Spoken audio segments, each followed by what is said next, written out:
Sir वो अकेले जाना, अकेले आराम से ले जाओ। कहीं बरकत ना उठ जाए, में तुम यहाँ से आपको रास्ता रखना है।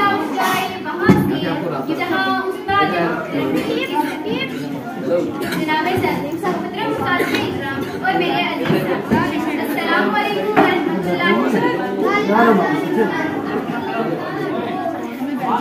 मेरा नाम खुर्शीद है और मैं जमात 8वीं की तालिब हूं। छोटे साइड। मुझे आज इस मौजू पर लबकुशाई करने का मौका दिया गया है, वो है उस्ताद का एहतराम, यानी उस्ताद की अज़मत। आज जब मैंने उस्ताद की अज़मत पर लिखने के लिए कलम थामा तो इस बात का एहसास हुआ कि एक ऐसी हस्ती जिसकी वजह से आप ये कलम पकड़ने और लिखने के काबिल हुए, जिसकी वजह से आप जहालत के अंधेरे से निकलकर रोशनी के मीनारों को छूने के काबिल हुए, जिस उस्ताद ने आपको जमीन से उठाकर आसमान पर बिठाया, आपको माशरे में चलने, रहने, बोलने, खाने, पीने और ऐसे इधर से करके ऐसे फिर उधर रखा करो और फिर इसमें से साथ में एक प्रोग्राम के बाद दूसरे में बंद कर दिया करो, ठीक है? और देखो कि साथ ही आ रहा नहीं और सीधा ऐसे रखो, ठीक है? उस्ताद की अज़मत का अंदाजा इस बात से भी लगाया जा सकता है कि हमारे प्यारे नबी सल्लल्लाहु तआला अलैहि वसल्लम फखरे कायनात सरवरे अंबिया ने फरमाया इन्नमा बाइसकुम मुअल्लम, बेशक मुझे मुअल्लम बनाकर भेजा गया। इमाम मस्जिद उस्ताद के बारे में इरशाद फरमाते कि मेरे हकीकी बाप ने तो मुझे आसमान से जमीन पर लाया, मगर मेरे उस्ताद जो रूहानी बाप हैं उसने मुझे जमीन से उठाकर आसमान पर बिठाया। सदैव वकार उस्ताद होना कोई आसान काम नहीं। थके बगैर, रुके बगैर, ना उम्मीद हुए बगैर, की परवाह किए बगैर, सिले की तमन्ना किए बगैर, हर मौसम, हर हालात, चेहरे पर मुस्कान, दिल में मोहब्बत, लब पर दुआ और हाथों में लेकर मुसलसल चलते रहने का नाम है। अमीरुल मोमिनीन हज़रत उमर फारूक से किसी ने पूछा, इतनी बड़ी इस्लामी खिलाफत के खलीफा होने के बाद क्या कोई दिल में हसरत बाकी है? हमें इरशाद फरमाया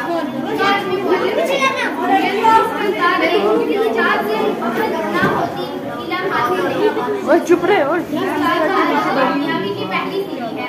जब तक उस्तादिज़ा काम का एहतराम होता है, तब तक माशरा आप लोग उस्तादिज़ा का एहतराम और तकद्दुस खत्म हो जाता है, माशरा ज़वाल पैदा हो जाता है। कदर उस्ताद, जिस कदर उस्ताद से मोहब्बत होगी, जितना उस्ताद का अदब होगा, इस कदर इल्म में बरकत होगी। इसीलिए आज की तकरीर में आपको पैगाम देती हूँ, अगर जिंदगी में कामयाब होना चाहते हो तो उस्ताद की कदर कितनी मोहब्बतों से पहला सबक पढ़ाया, कितनी मोहब्बतों से पहला सबक पढ़ाया, मैं कुछ न जानती थी सब कुछ मुझे सिखाया। अनपढ़ थी और जाहिल काबिल बनाया, अनपढ़ थी और जाहिल काबिल बनाया, दुनिया इल्म व दानिश का रास्ता दिखाया। मुझको खबर नहीं थी कि आई हूँ मैं कहाँ से, मुझको खबर नहीं थी कि आई हूँ मैं कहाँ से, माँ बाप उसे जमीन पे लाए थे आसमां से। पहुँचा दिया फलक तक उस्ताद ने यहाँ से, पहुँचा दिया फलक तक उस्ताद ने यहाँ से, वाकिफ न थी जरा भी अपने बड़े जहां से। मुझको दिलाया कितना अच्छा मकाम कहना, मुझको दिलाया कितना अच्छा मकाम कहना, उस्ताद मुहतरम को मेरा सलाम कहना।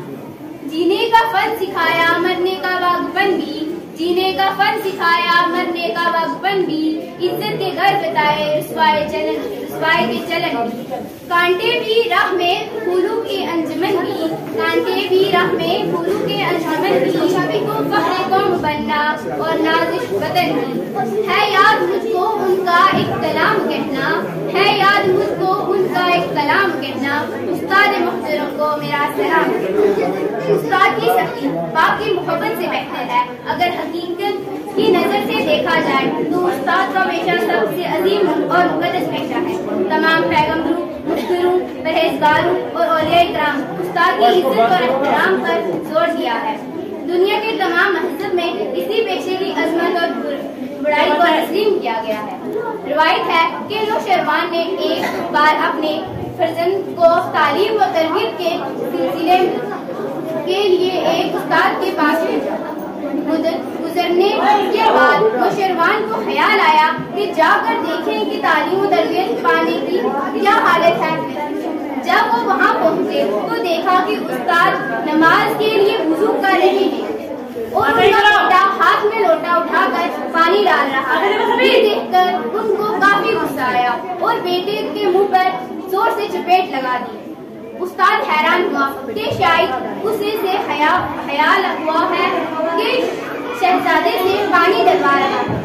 नौशरवान ने अफसोस का इजहार किया करते हुए बेटे को तनबीह की कि उस्ताद खुद पाँव धो रहा है और तुम पानी डाल रहे हो। तुम्हें शर्म नहीं आती? क्या तुम खुद पाँव नहीं धो सकते?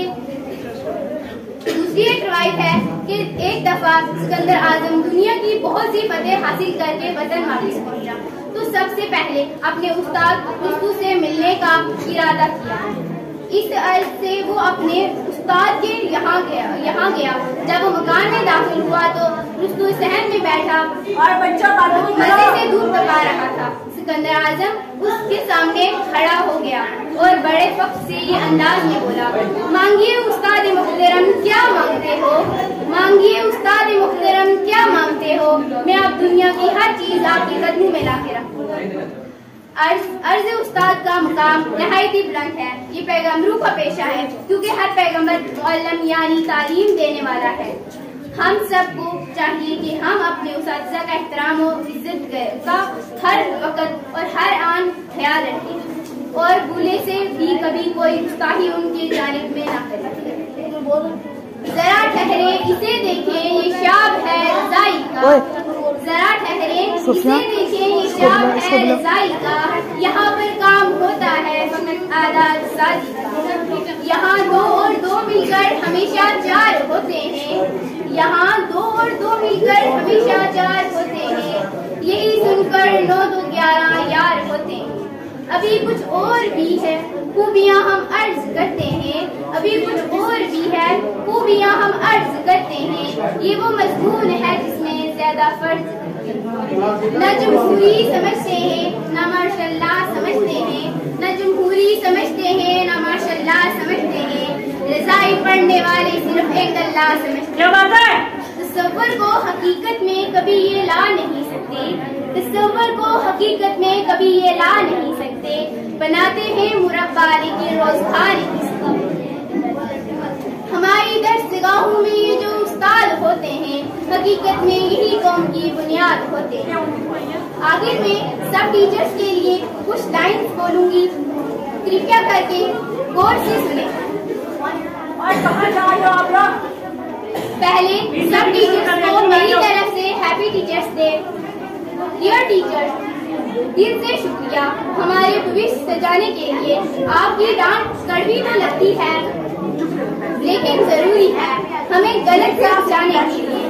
हमें झेलना बिल्कुल आसान नहीं, फिर भी अकेले कैसे झेल लेते हो? लाइफ की टेंशन हमारी शरारतें एक साथ कैसे संभाल लेते हो?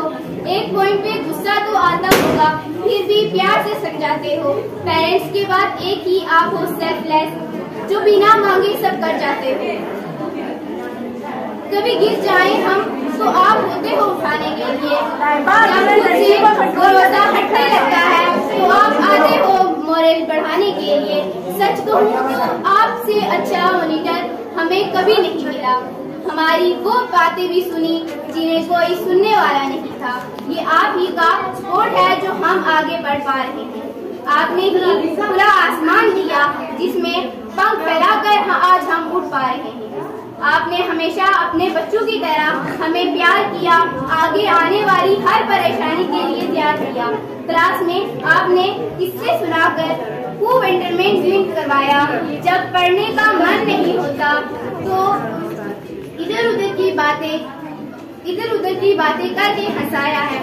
लेकिन जब से लॉकडाउन के बाद क्लासेस शुरू हुई हैं, हमने मस्ती के अलावा आपकी डिसरिस्पेक्ट की। कभी नोटबुक के पेपर तोड़कर, कभी नोटबुक के पेपर के बाल बनाकर आपकी तरफ फेंके, कभी हम आपके पीछे आपकी बुराइयां करते, तो कभी क्लास में चिंके लगाते। फिर भी आपने कभी पनिश नहीं किया। अरे ये तो बड़ी नाइंसाफी है, लेकिन हमने आपका दिल दुखाया है ना, तो उसके लिए आपसे तहे दिल से माफी शुक्रिया करूंगी। आज उस खुदा का बीज जो दिया है, जिसने दिया है आपके जैसा। Dear teachers day, happy teachers day to you and शुक्रिया।